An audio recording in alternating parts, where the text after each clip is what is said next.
စရွေးမြူချလိုက်တဲ့အချိန်တွေမှာလေချောင်းထဲမှာစူးနဲ့ထိုးတယ်လို့နာကျင်နေပြီလားစကားပြောဖို့တော့အတန်မထွက်တော့ဘူးလားဒီလိုအချိန်မှာဈေးကမ်းပြစရာမလိုပဲအိမ်မာရင်ချက်ချင်းတက်တာစီမဲ့တဘာဝနီလန်နှစ်ခုကိုပြောပြပေးသွားပါမယ်ဗျနံပါတ်1စားရည်ပထမဆုံးနဲ့အထက်ရောက်ဆုံးနီလန်ကတော့စားရည်တွင်းတွင်းလေးနဲ့ပလုတ်ကျင်းလိုက်တာပါပဲရင်တွင်းတွင်းလေးတစ်ခွက်ထဲမှာစားလက်ဖက်ရည်စုံတစ်ဝက်လောက်ထည့်ပြီးမနက်ကိုတစ်ချိန်ညကိုတစ်ချိန်ပလုတ်တိချကျင်းပေးလိုက်ပါ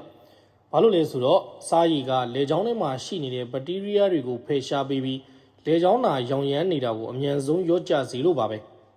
နံပါတ်2ဂျင်းနဲ့ပြားရည်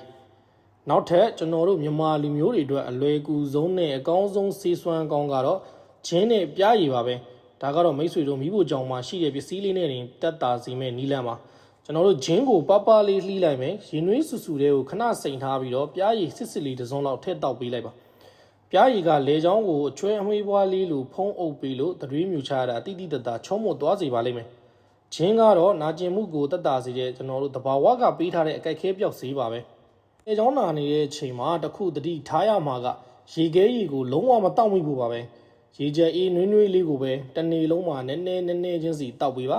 ဒါပေမဲ့တတိထားရမှာကအဖျားတွေကြီးလာတယ်3ရက်လောက်နေလို့မှမတက်တာဘူးဆိုရင်တော့ကျွမ်းကျင်တဲ့ဆရာဝန်နဲ့တီချာပြသဖို့တော့လိုပါပဲเนาะ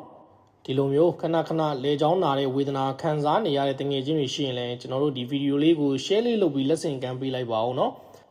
နောက်ထပ်ပြီးနေ့စဉ်သုံးကျမ်းမာရေးဘူးတူတာတွေကိုသိရှိနိုင်ဖို့အတွက်ကျွန်တော်တို့ရဲ့အကောင့်ကို follow လေးလုပ်ထားပေးဖို့လည်းမမေ့ပါနဲ့เนาะ